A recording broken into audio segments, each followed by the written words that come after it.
তো নির্বাচনে টুপির দাম বাড়ে কেন? যে লোকে বলে শরিয়া আইন বিশ্বাস করি না, উনিও দেখি টুপি মাথায় দেয়। কথা বলে না? আচ্ছা, যে শরীয়তে বিশ্বাস করে না সে টুপি মাথায় দিয়ে লাভটা কি? সে কার জন্য টুপি দিয়েছে? সে কার জন্য টুপি দিয়েছে? যে শরিয়া বিশ্বাস করে না, সে টুপি দিয়েছে মানুষকে ধোঁকা দিয়ে বোকা বানাবার জন্য। এগুলা চলবে না।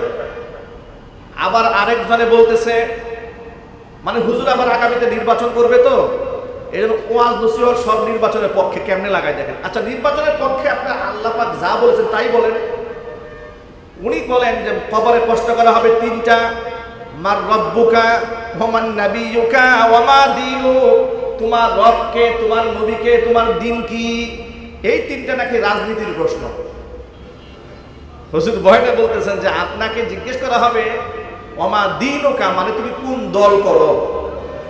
নাউজুবিল্লাহ, তো আসতে বললেন। এগুলা কি হাদিসের অপব্যাখ্যা নয়? এগুলা কি হাদিসের অপব্যাখ্যা নয়? আল্লাহ পাক যা বলছেন সেটাই বলেন, অপব্যাখ্যা তো দরকার নাই। আপনি বলেন ইনিল হুকমু ইল্লা লিল্লাহ, আইন চলবে একমাত্র আল্লাহ, এটা বলেন। আপনি বলেন ওয়ালিল্লাহি মা ফিস সামাওয়াতি ওয়া মা ফিল আরদি ওয়ালিল্লাহি মিরাসুস সামাওয়াতি ওয়াল আরদ, আসমান জমিনের একমাত্র উত্তরাধিকারী মালিকানা কার? আল্লাহ। বলেন। আপনি বলেন ওয়ামান লাম ইয়াহকুম বিমা আনজালাল্লাহ ফাউলাইকা হুমুল কাফিরুন ফাউলাইকা হুমুজ জালিমুন ফাউলাইকা হুমুল ফাসিকুন। আল্লাহর আয়াত দিয়ে বিচার ফয়সালা না করলে জালেম হবে, ফাসিক হবে, কাফির হবে। এগুলা বলেন যেগুলো কোরআন শরীফে আছে। এগুলা বাদ দিয়ে একজনে বলা শুরু করছে এই মার্কায় ভোট দিলে কোরআন বিজয়ী হবে, আর এই মার্কা হেরে গেলে কোরআন হেরে যাবে। ভণ্ডামির মাত্রা থাকা উচিত।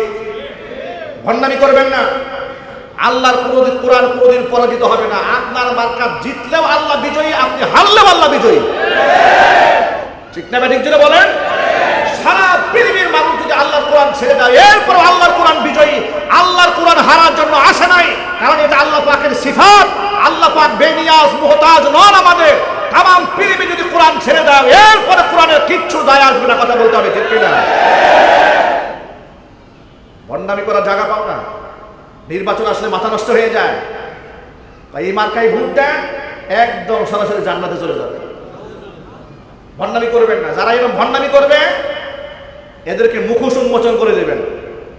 তারা বলবেন যে আল্লাহর আয়াতের অপব্যাখ্যা করে আপনি যে রাজনীতি করছেন এটা আল্লাহর জন্য করতেছেন না, আপনি ক্ষমতার মস্তক দখল করার জন্য করছেন। ক্ষমতার মস্তক দখল করার জন্য। মনে রাখবেন, আল্লাহর আয়াতের বিকৃতি আমরা এখানে হতে দেব না। আমি বাংলাদেশের কিছু এই অঙ্গনের